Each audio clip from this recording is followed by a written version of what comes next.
Hello, everyone. Namaste. Good morning, good afternoon, good evening, whichever part of the world you are. Welcome back to the part two session of our listening activities. Okay, so in the earlier sessions, you saw that how CARES model really helps in your listening abilities and how it kind of depicts and how it helps you in developing a listening proficiency, right? So this is really important to understand how listening really helps and why it is important for us to listen and why it is important for us to understand and exercise our emotional controls.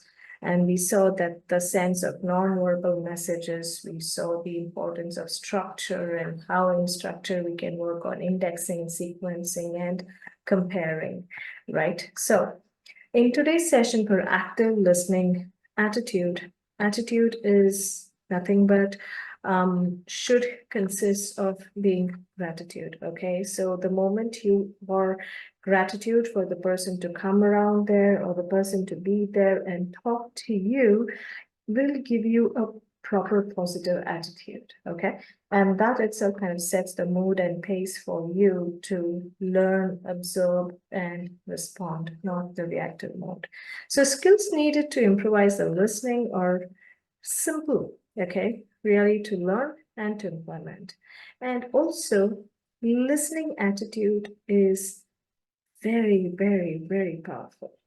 Okay, if you watch the news reporters, the media people, they listen to every single detail what the ministers or what the big giant is talking out there because they're getting so much of information which they may not get anywhere else, including the facial expressions, whether it's a fake, whether it's real time, whether they're going to do it now, whether they're going to do it later, whether they have done it, and also their questions are in such a sequence that they extract the facts. Okay, so when you're listening, have the attitude to listen, absorb, take information. And that information is really critical for you and for them, can play a major role in building your relationship. Okay, listening saves time.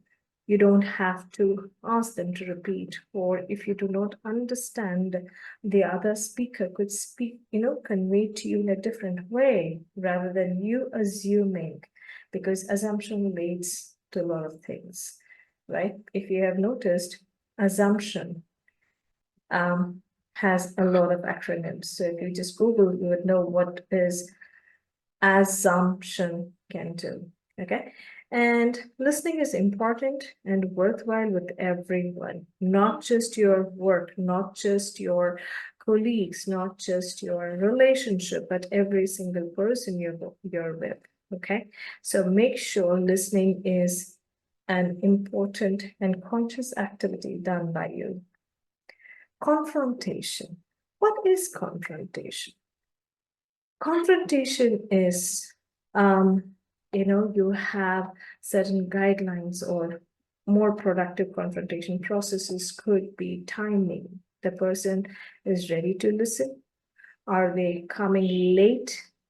And it is the worst time to discuss, or they are undergone some sort of loss in their personal life, and like how I said, the emotions, you said, I spoke to them whether you had breakfast, are you okay, you reached your own time, can we have the meeting, are you ready, is the technical preparations enough, etc., etc. So those are the few things can help and affect your overall perception of commitment and performance. Focus on current specifics, okay? Be in the current moment. Be in this moment. Talk about the behavior that's happening today, not something that happened last week. Can be in your relationship, or it can be in terms of your subordinate. For example, you have been doing the same mistake the last 3 months. Why can't you be all right? Or why do you do the same mistake every day? So rather than that, you could say, okay, all right, let me walk you through. You're finding this difficult, let me walk you through. Even if he has done the repetitive 10 to 15 times. Well, I do. I agree to you. I confess to you guys that I do a lot of mistakes. I'm not so much of a social media geek, and I end up asking you the silliest and stupidest questions more than 10, 15 times. It takes, because that's not really my forte and I'm not being there. But yeah, on the person who's receiving can be very frustrating, like saying, what the hell? I just showed you something and you're not able to grasp. Nobody does the mistakes repeatedly and wantingly, right? So you could be there and not confront them, but you could go ahead and make the conversation more soothing and more smooth between both of you, okay? So make sure that the conversation is on and you're not pointing fingers and you're not, kind of putting the blame game.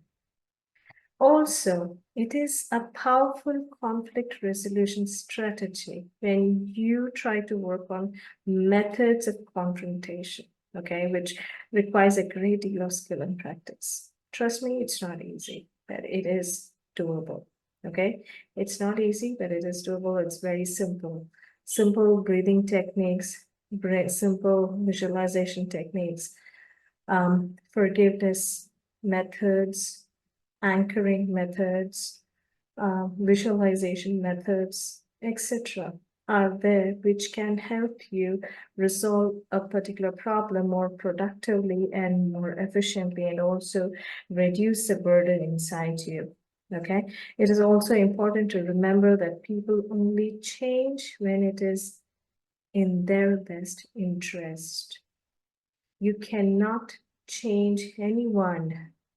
Okay, you're not here to change anyone. You're here only to motivate people to change.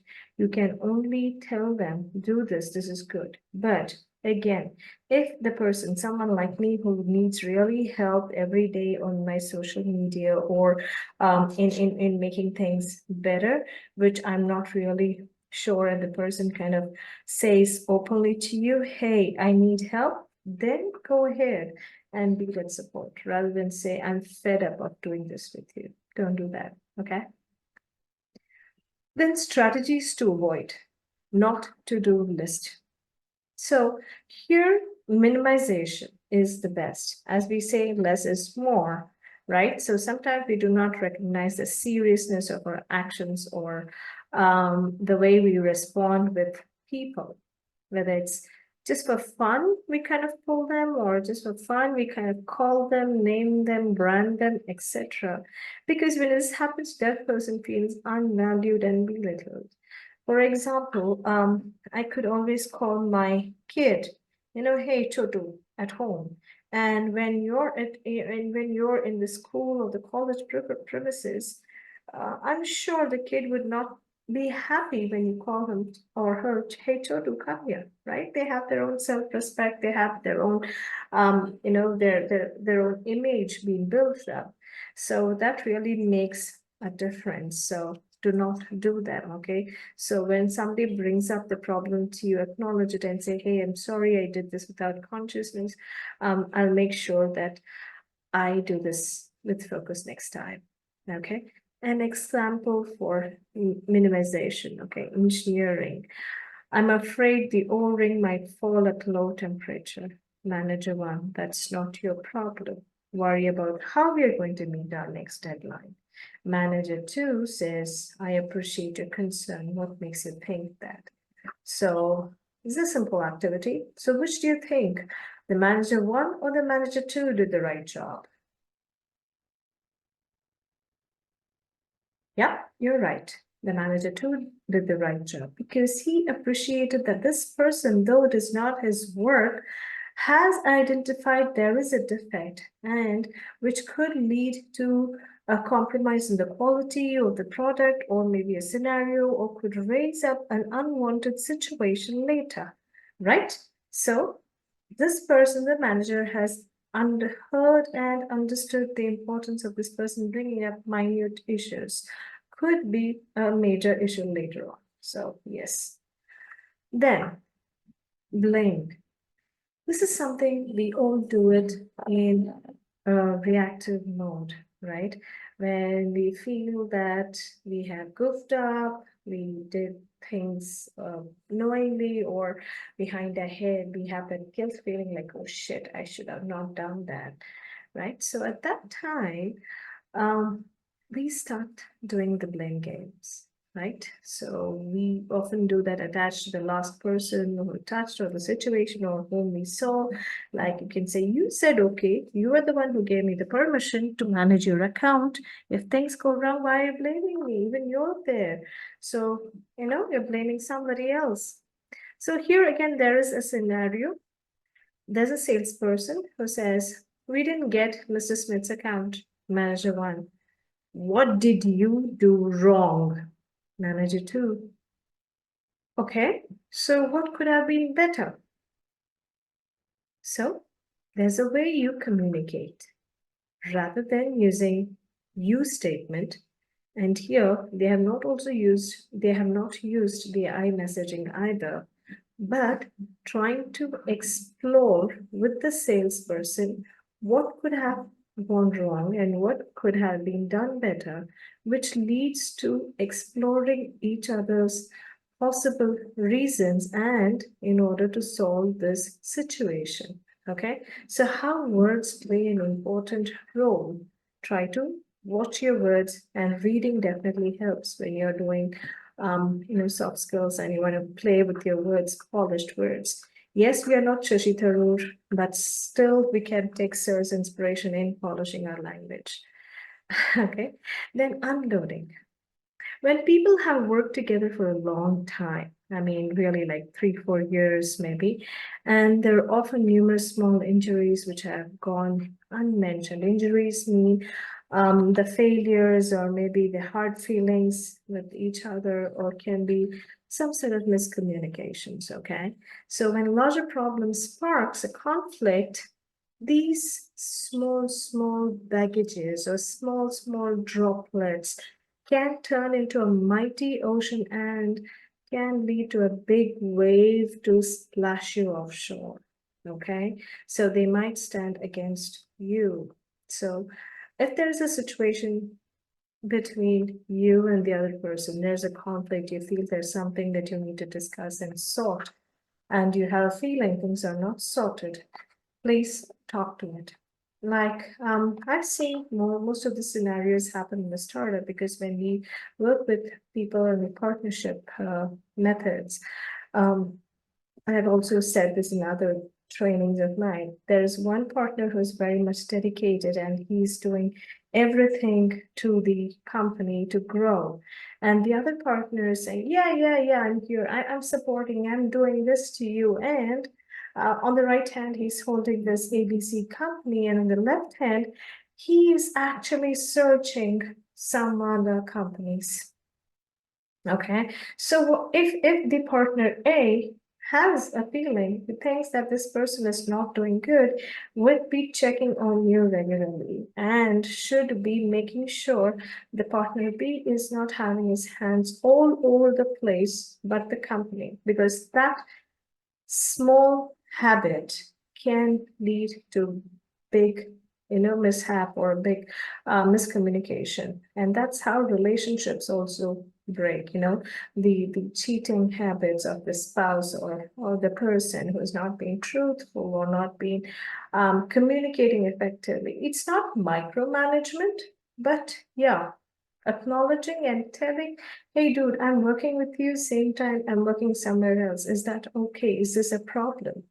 If there is no problem, you get a clarity, you get it okay, then go ahead and you could do multiple things. But if there is someone who says, no, I want all your dedication here, then it's time you move on. Okay. And those are the simple things, that small things which can accumulate over the years and really can backfire you. Okay, this is just one of the scenarios, but if you think of anything, please do let me know in the chat messages. Yeah, this not to do list is again example of unloading. I just gave one. Maybe we could extend this. Then hitting the touchy areas. Yes. Touchy areas is something that's very sensitive areas. Could be caste, religion, or could be race. Okay, so make sure that you're not hitting the touchy areas, which can escalate in the national level or even the corporate level, the branch office or to the head office, and can lead to a lot of problem, because nowadays companies have employee databases. So if they posted in any one of the companies that this person has not been really truthful, then it really could backfire when you go to some other companies. So make sure we don't want that kind of scenarios, and make sure that you work on a very clean slate, and you make sure that your communication is very neat and very simple and straightforward. Okay. So yeah, manipulation. All right. Using personal charm. There has been always a myth that women in marketing can lead to success. Trust me, buddies, that's not the scenario with everyone, because not just looks, not just with the gender bias, everybody have their own cup of soup to drink with, whether you are good at drinking hot soup, if not, you burn your mouth. So manipulation, okay? Using personal charm, approval to get someone to do things you want without regard to the other person's needs or objectives. Okay, it also can be something related to corporate environment, where they say, hey boss, she got the appraisal just because she she joined recently, but still I've not got the appraisal where I've been here for more than 2 to 3 years. This is unfair. So these kind of assumption, these kind of unfair feelings can come up. So make sure that you're not in the manipulative ground, and being the manager or being in the higher position or in any relationship, communication, you clearly tell it out, you validate what you're doing, you don't judge somebody, but do validate, do have a supportive strategies for what your decision was. Okay. So even if, like, there are a few people who are single parents, or there are single people, couples who are single right now, and they come back and say, hey, you were great, you were really great, you were good, but you know what, I feel for someone else, and I think this is because it's my attitude, nothing to do with you. I'm moving on with this particular person. So it could be better if you say it like that, rather than say, I don't want to live with you, I'm moving on, because you're kind of actually leaving a deep scar on somebody else, right? So there are a lot of ways that you could, talk to people and avoid manipulation and just be frank enough. All right. And next is, these are a few of the examples. So then is force. Yeah. So force, this is the, I don't care what you want. Do it my way now. Okay. This is an important, very sensitive topic. I think you would relate the moment I read these words. I don't care what you want, but I want you to do it now. You might have heard this with any of your bosses or your colleagues, your friends, or maybe in a relationship. These are the few traits of narcissistic behaviors, which you are not able to do anything. But if you want to get an immediate action, it works.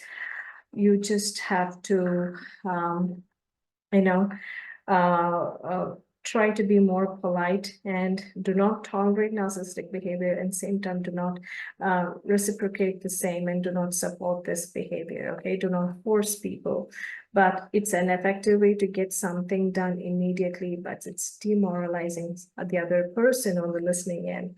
Please do not do that. Rather than, you could do the iMessage method, like, I feel that you need to do this right now.